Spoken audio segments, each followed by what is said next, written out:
அம்மா உன் வார்த்தை வேதம் என்றெண்ணும் மகனும் நான் தானம்மா. உலவும் என் கோயில் பேசும் என் தெய்வம் உலகில் நீதானம்மா. தாயே உன் கண்ணில் துளி நீர் கண்டாலும் இதயம் தாங்காதம்மா. ஏதோ உன் நெஞ்சில் துயரம் என்றாலும் விழிகள் தூங்காதம்மா. வண்ணமுகம் வாடி நிற்க பார்த்ததில்லை நானும் என்னாலும்.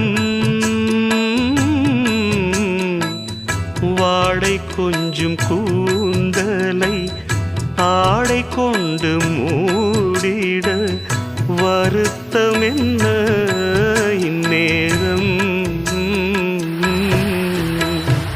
சொல்லி சொல்லி வந்ததில்